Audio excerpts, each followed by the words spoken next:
Kyle Pitts. Now there's rumors they might trade Julio Jones, but that's great. That's good. Get rid of that contract and then pick Kyle Pitts. Listen, Kyle Pitts is a generational tight end. He's generational. He's the best tight end I've ever seen on film.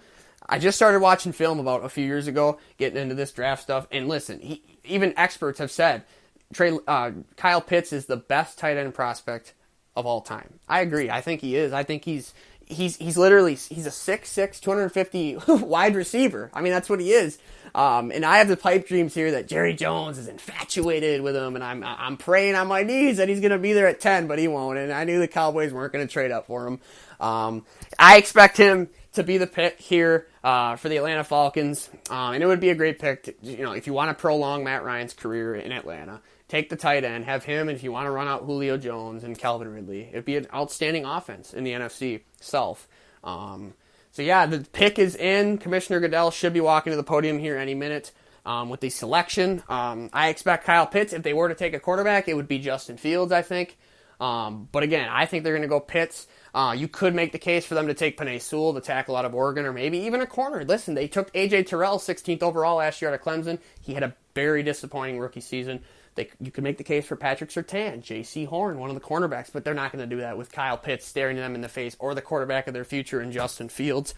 So I expect the pick to be Kyle Pitts, and you can't fault them for taking Kyle Pitts. Listen, if it wasn't for Trevor Lawrence, Kyle Pitts might have been the number one pick in this draft. He is that kind of football player. If you are bored and you're looking to look at some highlights, go look up Kyle Pitts' Florida highlights 2020. You're going to be like, that is a man playing football. I mean, that guy is unbelievable, and I'm jealous. I am really jealous that the Falcons are about to get him, I think. Man, I wanted him in Dallas, but we will see what the pick is. The pick is in. Take a sip of water here and hydrate. And, this draft is...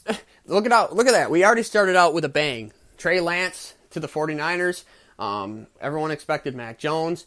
But we will see what happens here. Here is Commissioner Goodell walking to the podium with the Atlanta Falcons' 4th overall selection. My prediction is Kyle Pitts. We will see here. Looks like he's talking to an Atlanta Falcon fan. And here he goes with the Falcons selection here in the 2021 NFL Draft.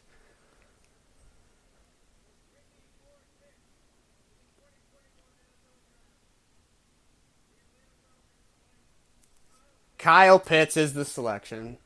He goes to Atlanta, and my dream is over. My dream is crushed of Kyle Pitts coming to the Cowboys, but we need defense. So let's focus on this pick. So Kyle Pitts, again, I'm going to say it again, outstanding football player, one of the best prospects I've ever watched on film. He's a game changer. In Atlanta, listen, they're obviously sold on Matt Ryan for the next few years, and they'll look to get a quarterback in the next few years draft. And listen, you could argue this was their chance to get their guy, because when are they going to be picking 4th again, right? So you had Justin Fields, you had Mac Jones, but obviously they're not high on one of those guys. But, man, if you're watching this draft right now and you're seeing this tape, how can you pass on this tight end? He is unbelievable, right? You could talk me into the Cowboys trading up to get him. I would have been fine with it. Worry about defense rounds 2 through 7. Okay. But I'm jealous. I wanted this guy on my team. I don't care how many receivers the Cowboys have. Give me Kyle Pitts. He reminds me of Darren Waller, tight end from the Raiders. He's bigger, though. This kid's more of a problem. He struggles a little bit in run blocking, but he's going to develop that over time. He may be a Pro Bowler his rookie year. I mean, this kid is a freak. His catch radius is unbelievable. He's got bigger hands than Randy Moss. He's a 6'5", 6'6", whatever you want to call it, tight end. And you look at teams in the NFL today, the Chiefs, Travis Kelce, the Niners 2 years ago, George Kittle, right?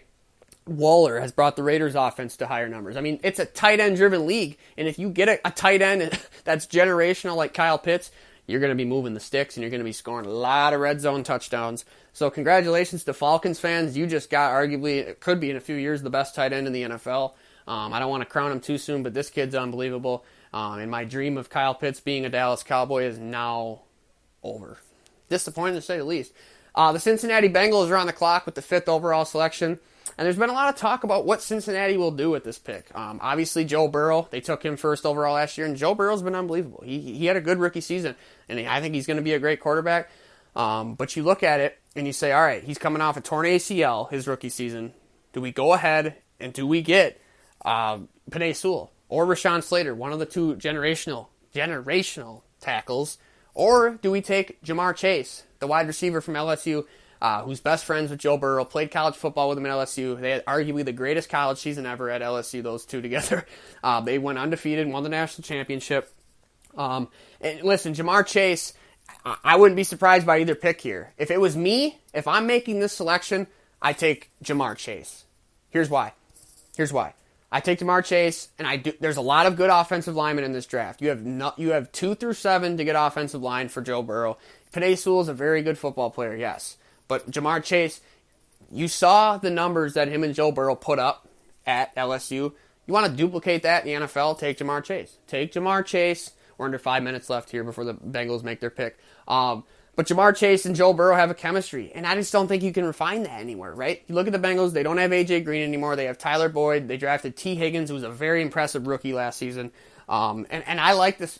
If they go ahead and take Jamar Chase, I would like it. Jamar Chase had an unbelievable 2019 season at LSU. Yet he ended up opting out 2020 at LSU, but doesn't matter. I think he's wide receiver 1 in this draft. And I think the Bengals, it's going to be hard for them to pass on a tackle here. And I can see the case. I can see the case for taking a tackle. I really can. Penei Sewell's really good. He's a generational type tackle. So they want to go ahead and address that and protect him and get a receiver in the 2nd, 3rd round. But if Joe Burrow has been barking for Jamar Chase, make your quarterback happy.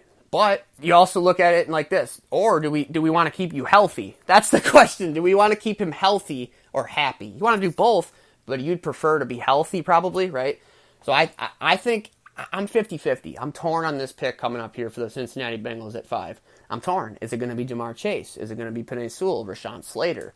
So yeah, I think it's going to be interesting to see where they go with this selection. Got the Miami Dolphins at 6, the Detroit Lions at 7, the Carolina Panthers at 8. Be interesting to see if the Panthers trade out now that they have Sam Darnold. Got the Denver Broncos at 9, and then the Dallas Cowboys at 10. This is where I think we're going to start seeing some trade movement. You look at a team like a New England. We've heard a lot about New England moving into the top 10. We heard today that came out on ESPN that the Saints from 28 are trying to get into the top 10. And it's not for a quarterback. They're trying to get a skill position player, maybe a receiver, maybe a tackle, maybe a corner, who knows. But there's going to be some trade movement. This is one of the most interesting drafts that I've ever watched because I think there's going to be a ton of trade movement here. And I think it's interesting, to say the least. I would see a team like the Patriots coming up to get Justin Fields, maybe it trading out like a team like Carolina. You could look, you could even look at a team like, Denver. Do they trade out now that they have Teddy Bridgewater?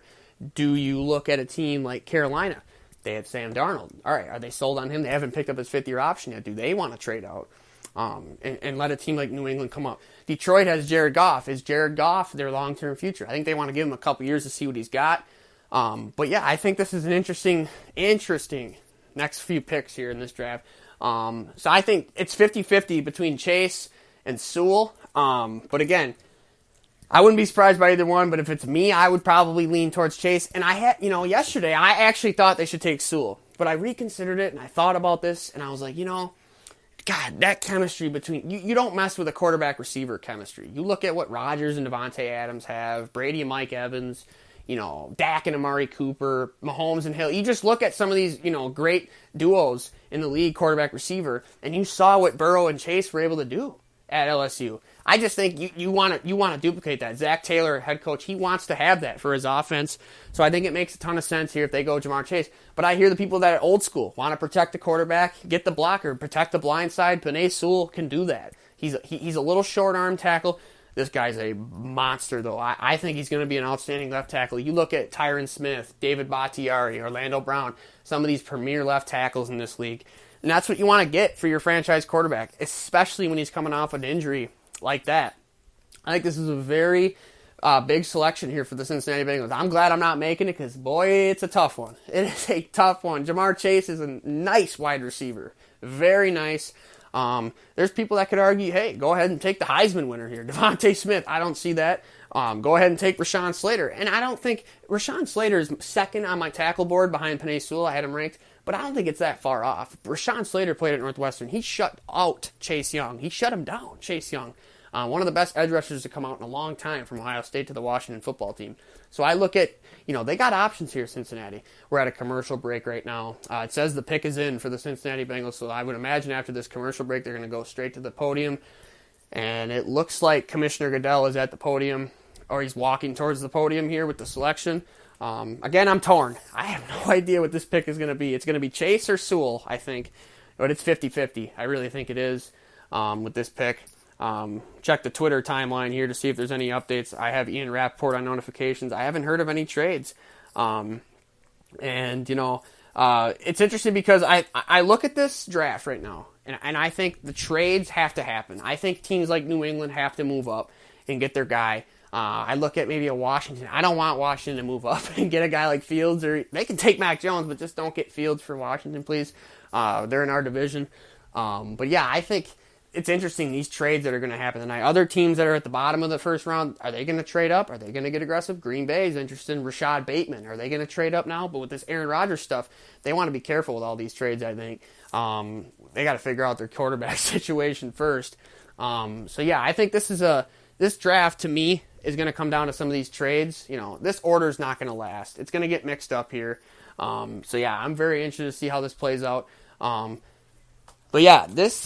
So my live podcast here, I'm gonna have to reset and go to a new one because I ran out. I only have 45 minutes of time here on this one, so I'm gonna transition into a new one. I will post the new link on Facebook and Twitter. So if you are listening, I'm gonna have to transition off this one for a quick second and then put my new one online. But here's the 5th overall selection by the Cincinnati Bengals.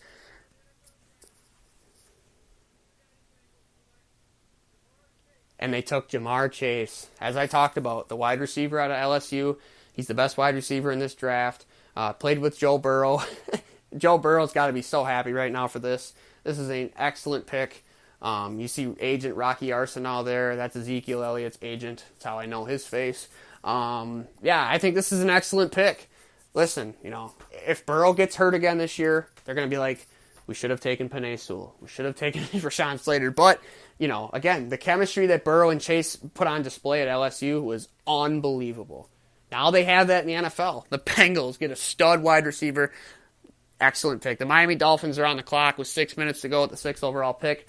I'm going to transition to my next live podcast. This one will be off for now. If you are listening, I'll be right back. Don't go anywhere here on the Ringers Podcast.